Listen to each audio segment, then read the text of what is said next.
But no, I had to be the nice guy, the accommodating friend, the "nah bro, it's fine, my bed's big enough" kind of idiot. And now I can't stop replaying what it felt like. His hand, warm, steady, slipping under the waistband of my shorts in the dark. But I should back up. It started the night Nick got dumped. He and his girlfriend had been on and off for like a year, always fighting about dumb things, always posting dramatic Instagram stories and then deleting them a day later. I'd seen the writing on the wall for a while, but when he texted me that night, just a single yo, followed by a "you home," I knew something was off. By the time he showed up at my apartment, it was clear she'd finally ended it for good. "I don't want to go back there tonight," he muttered, dropping onto my couch like his whole body had given out. He looked rough, hoodie halfway unzipped, eyes puffy like he'd either cried or hadn't slept. Nick was usually the put-together one between us. Clean fades, fitted shirts, always smelled like some cologne I couldn't afford. But that night, he just looked small. "Crash here," I said. "Couch is all yours." He didn't even argue, just nodded, kicked off his shoes and leaned his head back against the cushions. I brought him a blanket and left a glass of water on the coffee table. "Thanks, man," he said, voice low. "Seriously, no problem." I turned off the lights and headed to my room, brushing my teeth on autopilot, thinking about how weird it felt seeing Nick like that. Vulnerable. He was always the confident one, the guy who flirted without trying, the one everyone in our friend group naturally orbited around. We weren't best friends exactly, but we'd known each other since sophomore year of college. Grabbed drinks, played pickup basketball, helped each other move apartments more times than I could count. And okay, fine. I'd had a bit of a thing for him back in the day. Nothing major, just lingering looks when he took his shirt off after a game, an extra beat of silence when he smiled at me, stuff I buried and forgot about. I was almost asleep when I heard the soft knock. "Dude?" Nick's voice was muffled. I sat up. "What's up?" He opened the door a crack.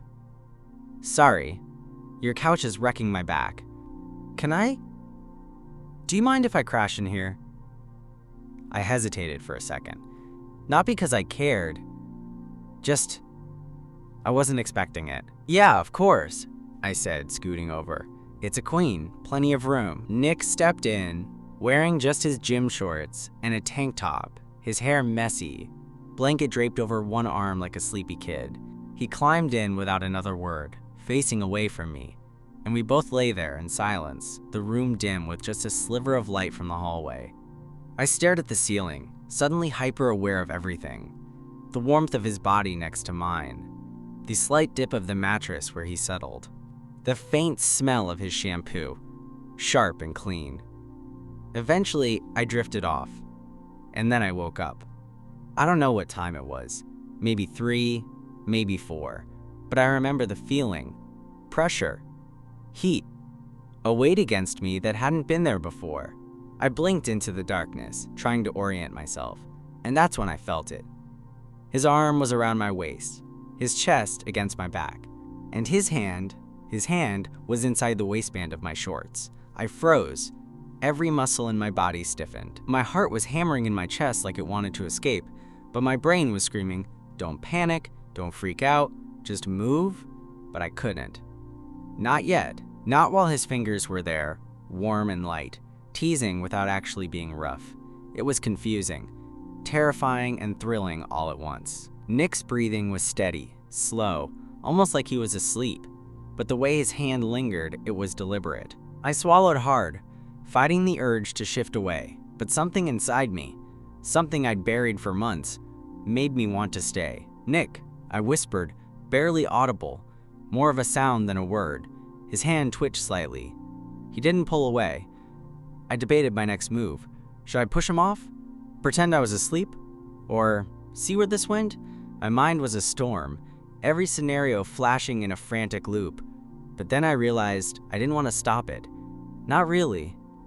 A slow shiver ran down my spine as his fingers moved just a little, exploring. I bit my lip, trying to stay quiet, heart pounding so loud I was sure he could feel it through the mattress. Finally, he shifted, nudging closer so our hips touched.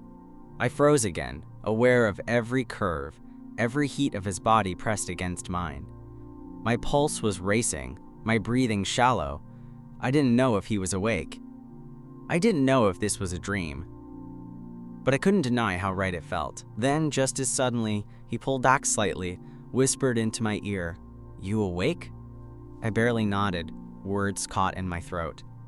"Good," he murmured, his voice low and husky, almost a growl. "I didn't mean to wake you." His hand lingered, fingers brushing lightly, teasing, not yet retreating. I couldn't think straight. I could only feel the warmth, the closeness, the undeniable tension building between us. "Nick," I tried again, my voice shaking. He chuckled softly, not nervously, but that low, knowing chuckle that made my stomach twist. "Shh, just relax." Relax? My body was anything but relaxed. My mind was racing, my pulse hammering. But somehow, with his hand still teasing, with his body so close, a part of me melted into it. Part of me wanted to see how far this could go, wanted to let go of the rules, the boundaries I'd built up for months. The room was dark, silent except for our breathing. Every small sound, his shifting, the brush of fabric, the faint creak of the bed, was amplified, electric. I didn't know if I was dreaming. I didn't know if he knew exactly what he was doing. All I knew was that nothing had ever felt like this before, and I was powerless to stop it. The weight of him pressed against me, and my mind raced faster than I could control. Every nerve ending was alive, every touch sending sparks down my spine. I wasn't just awake anymore. I was aware, painfully, deliciously aware. Nick's hand moved slowly, deliberately, teasing in a way that made my chest tighten. I could feel him testing boundaries, feeling for a reaction. And God, did I react. My stomach twisted, my hips shifted almost unconsciously, and I had to fight the urge to gasp out loud. "You shouldn't," I started. Voice barely a whisper, but he cut me off with a soft hum, like he knew exactly what I meant. "I know," he murmured into the dark, "but I can't help it. You've been on my mind." On my mind? My heart stuttered. Nick, straight Nick, saying something like that in the middle of my bed in the dark? My body betrayed me with a shiver. His fingers traced along my hip bone now, teasing lower. Every tiny movement sent jolts of heat through me. I tried to think, stop overthinking, tell him to stop, but my voice had deserted me. "You want this?" I asked, barely daring to speak. Silence. Then a breathy chuckle. "I think I've wanted this for a while." The air in the room felt heavy, thick with heat and anticipation. I could hear the faint rustle of his clothes, the soft exhale of his breath on my skin. I wanted to pull him closer, to feel every inch of him pressed against me, but the rational part of my brain still whispered, "He's straight. He's your friend. Stop." But desire drowned reason. My body betrayed every boundary I'd set. When his hand brushed against me again, a little more insistent this time, I bit my lip, pressing back into him, letting him feel it. "That's it," he whispered, low and husky. "Don't fight it." I didn't. I couldn't. Not when the world had narrowed to the feel of his hand, the warmth of his body, the quiet, intimate dark around us. My chest tightened, my fingers curled into the sheets, and my mind was gone. For a moment, everything stopped. The worries, the rules, the outside world. There was just him, me, and the electric tension coiling between us like a living thing. And then, without warning, he shifted again, his lips brushing the back of my neck in the faintest, most teasing way. My breath hitched. My hands moved on their own, gripping the mattress, fighting the urge to reach out, to pull him closer. "You feel that?" he whispered. "You feel how right this is?" I could only nod, shivering as heat and shock coiled together. I didn't know how this was happening, or why, or what it meant. All I knew was that every instinct in my body screamed, "Keep going. Don't stop."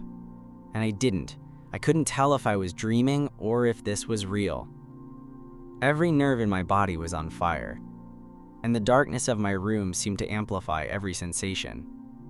Nick's hand hadn't moved away. If anything, it had become bolder, sliding slowly, teasing, but never harshly. He was testing, feeling, and I couldn't stop reacting. "Nick?" I whispered, my voice trembling. He shifted again, pressing closer, chest against mine, lips barely grazing the back of my neck. "Shh," he murmured, warm breath sending shivers down my spine. "Just feel it." I wanted to argue, wanted to tell him to stop, but the words died on my lips. His hand, deliberate and teasing, traced patterns along the inside of my hip, fingers brushing against sensitive skin. Every touch made my chest tighten, my stomach coil, and I couldn't deny the growing heat between my legs. "You're awake," he said softly, a teasing note in his voice. "And you feel it too." I swallowed hard. I did feel it. Every brush of his fingers, every press of his body, every whisper in the dark, it all set my senses on fire. My mind screamed at me to stop, to push him away, but my body betrayed me, pressing into him, silently urging him to continue. He paused for a heartbeat, as if waiting for a signal. I gave it. Barely, just a shift of my hip, a soft inhale, and that was all he needed. "God. Nick." I gasped, almost louder than I intended. He chuckled softly, low and husky, pressing his chest a fraction closer. "You like that, don't you?" His voice was playful but edged with something darker, something I hadn't heard before. Desire. Need. I didn't answer. I couldn't. I just pressed back against him, letting him feel how alive his touch made me. My pulse was racing, heart hammering so fast I thought he could hear it. Then, almost suddenly, he pulled back slightly, fingers still brushing along the waistband of my shorts, teasing. "I shouldn't," he whispered, voice low and conflicted. "Don't stop." I breathed, words almost lost in the dark, but I meant everyone. The tension in the room thickened, charged, and electric. Every second felt suspended, like time itself had stopped, waiting for something to give, something to break. And I wanted it to break. I wanted it more than I'd wanted anything in months, maybe years. Nick shifted again, lips brushing lightly against my ear, and whispered, "I've wanted this for a long time." My stomach flipped. His words, husky and low, sent heat rushing through me. This wasn't just drunk, confused fun. This was deliberate. He wanted this. And so did I. The room was silent except for our breathing. Every creak of the mattress, every faint rustle of sheets felt magnified in the darkness. Nick's hand lingered, teasing, brushing along my skin in ways that made my stomach twist and pulse with heat. I couldn't hold back anymore. I shifted, pressing my hips into him slightly, testing his reaction. His breath hitched, a low, almost inaudible sound, and that was all the encouragement he needed. His hand moved more deliberately now, fingers tracing along the waistband of my shorts before slipping just enough to make my muscles tense. "Nick!" I gasped, voice trembling, heart racing. I didn't know if I was speaking to warn him, to plead with him, or to beg for more. He chuckled softly, warm and husky, lips brushing the back of my neck. "I know," he murmured. "I feel it too." That simple acknowledgement sent a shiver through me. It was no longer a one-sided fantasy. He wanted this. And God, did I want him too. Every nerve ending, every pulse of my heart screamed for it. The heat between us built quickly, electric, consuming. My pulse was deafening in my ears, my thoughts scattered, useless. There was only sensation. "You're so warm," he whispered, voice low, teasing, yet urgent. The words brushed over me like fire. I tried to steady my breathing, tried to tell myself this was insane, but I couldn't. Every second felt charged. Every brush of his skin against mine sent jolts of desire racing through me. I could feel him fully now, his body pressing close, his warmth enveloping me, his hand inside my shorts with confident intent. "Don't stop," I breathed, barely audible, yet desperate. He responded immediately, pressing his body against mine more fully, fingers moving in slow, deliberate circles. The intimacy of it, the closeness, the heat, the quiet of the night around us, made everything else vanish. There was no outside world, no rules, just us, caught in a moment that felt both forbidden and inevitable. His lips moved from the back of my neck to my shoulder, leaving soft, teasing kisses, and I arched into him, surrendering completely. Every hesitation, every rule I'd tried to uphold, evaporated. Desire was all that remained. "God," I gasped, pressing my face into the pillow, utterly consumed by sensation. His hand, deliberate, teasing, relentless, made me shiver uncontrollably. My own fingers clawed at the sheets as I tried to ground myself. Nick's voice was soft, intimate, dangerous. "Tell me if I'm going too far." I didn't. I couldn't. Instead, I trembled under his touch, letting him lead, letting myself fall entirely into the moment. It was wrong, and it was perfect, and I had no idea how far we'd go before morning. I wasn't sure how long we stayed like that, him pressed against me, his hand teasing, my body reacting beyond reason. Time had no meaning in that darkened room, only the electric tension between us, the heat, the impossible closeness.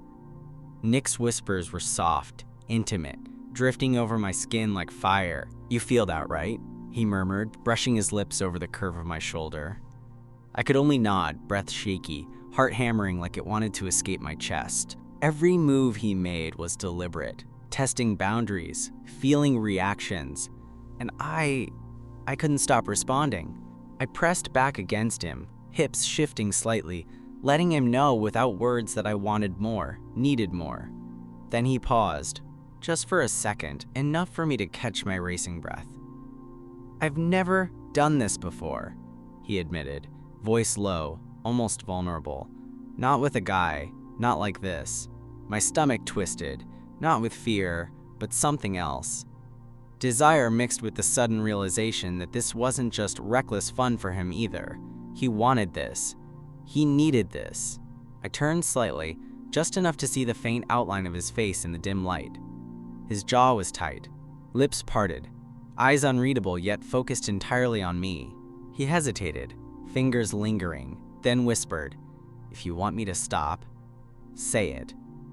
I shook my head, words failing me, my hands tangled in the sheets, heart racing, pulse deafening. "Don't stop," I managed to breathe out. Encouraged, he moved again, his hand a boulder, teasing more deliberately, fingers brushing along sensitive skin, coaxing shivers from me. I could feel heat pooling, my body betraying every rational thought I'd ever had about boundaries, friendship, right and wrong. And yet, even as the sensations consumed me, part of my mind flickered with the reality of what was happening. Nick, my friend, the guy I'd trusted, the straight guy I'd been quietly crushing on for months, was here, pressed against me, crossing lines I'd never imagined he'd cross. But all hesitation vanished as his lips brushed against my neck again, soft, teasing, sending jolts through my body. I arched into him, surrendering to the moment. "You feel so good," he murmured, voice husky, low. His hand moved more confidently now, tracing patterns I'd never felt from anyone, and my breath hitched uncontrollably. I didn't want this to end. Every fiber of my being screamed to let it continue, to let myself sink completely into the warmth, the intimacy, the undeniable connection. And in that quiet darkness, with only the sound of our breaths and the faint rain against the window, I realized Nothing would ever be the same after this night. By now, it felt like hours had passed, though in reality, it was probably just a fraction of the night. My mind had long since surrendered to the sensations, to the closeness, to Nick's deliberate, teasing movements. Every nerve ending in my body was alive, every heartbeat deafening. He shifted slightly, lips brushing my shoulder again, and I shivered violently. His hand moved with more confidence now, exploring with purpose, coaxing shivers and gasps from me. I couldn't help it. I arched into him, desperate for more, needing the warmth, the intimacy, the thrill of this forbidden closeness. "You're insane," I whispered, voice trembling. Nick chuckled softly, the sound low and dangerous. "You like it. Admit it." I do," I admitted, breathless, heart racing. Every word was a surrender, an acknowledgement of what I'd felt all along but never admitted, even to myself. He pressed closer, chest against mine, lips brushing the side of my neck. "Good," he murmured. "Because I've been wanting this, wanting you." Heat pooled in my stomach, spreading rapidly, making my muscles ache and pulse in ways I didn't think were possible. His hand teased, stroked, lingered, and I had to bite my lip to keep from making any sound that would give away just how much this affected me. "Nick, please," I whispered, the words more of a plea than a command. He paused for a heartbeat, hand lingering, gaze fixed on me in the faint moonlight filtering through the blinds. "Shh," he whispered, "just let go." And I did. I let my body react, let the warmth, the closeness, the forbidden intimacy wash over me completely. Every hesitation, every rule, every shred of rational thought evaporated. In the darkness of my room, with him pressed against me, hand daringly inside my shorts, I felt more alive, more awake, more seen than I had in months. Time blurred. Every brush of his fingers, every press of his chest, every soft murmur against my skin became a rhythm, a dangerous, intoxicating dance. Finally, he pulled back just enough to look at me, a faint smile playing on his lips, eyes dark with something I couldn't name but wanted desperately to explore. "You feel that, don't you?" "I do," I breathed, heat pooling, body trembling. "God, I do." For the first time that night, we paused, bodies still close, hearts hammering, breaths heavy. Silence hung between us, thick, charged, electric. And in that silence, I realized something terrifying and thrilling. Nothing would ever be the same. We had crossed a line, we had felt something forbidden, something undeniable, and somehow, deep down, I knew we both wanted it to continue. The quiet tension lingered for a moment, our breaths mingling, hearts hammering in unison. Then, almost instinctively, Nick's hand moved again, more deliberate this time. My body reacted instantly, muscles tensing, hips shifting toward him. Every nerve ending was ablaze. His lips brushed the side of my neck, teasing, warm, and my pulse skyrocketed. I moaned softly, unable to contain the mix of shock and pleasure. This was him, my friend, the straight guy I'd known for years, and yet he was here, daring, intimate, testing boundaries I hadn't even realized I wanted to cross. You really want this?" he whispered, voice low, husky, tremulous even. I didn't hesitate. "Yes," I breathed, voice barely more than a gasp. "I want this. I want you." That seemed to give him the permission he needed. Every touch, every brush, every soft murmur sent jolts of heat racing through me. My mind screamed at me to stop, but my body refused. Desire had taken control, and I surrendered completely. "God," I gasped, voice shaky, body trembling as his hand explored, each movement deliberate and teasing. "Nick." "Shh," he whispered, warm breath tickling my ear. "I've wanted this for so long." We stayed like that, caught between temptation and hesitation, until the first hint of dawn crept through the blinds. The room was bathed in pale light, and only then did we slowly pull back, both of us breathing hard, hearts pounding, bodies still tingling from the intensity of the night. Nick turned slightly to look at me, eyes wide, vulnerability flickering in them for the first time. "I didn't expect this," he murmured. "Neither did I admitted, voice hoarse, body still trembling. We lay there in silence for a few minutes, digesting what had just happened, aware that nothing between us would ever be the same. The tension had shifted, changed, and though we hadn't said the words, we both knew it. Boundaries had been crossed, and something undeniable had been awakened. Finally, he spoke, quieter now, almost shy. "Do we just pretend this didn't happen?" I shook my head, a small smile tugging at my lips. "No, I don't want to pretend. I want to figure out us." He nodded slowly, a mixture of relief and excitement in his expression. "Yeah, me too." The rest of the morning was quiet. We dressed slowly, avoiding glances at each other too long, but the unspoken tension remained, electric, charged, alive. We didn't rush to define it, didn't force labels. For now, it was enough to know that something had changed, that something thrilling, forbidden, and intimate had begun. And somehow, in the weirdest, most unexpected way, letting my friends sleep in my bed had turned into the most intense, unforgettable night of my life.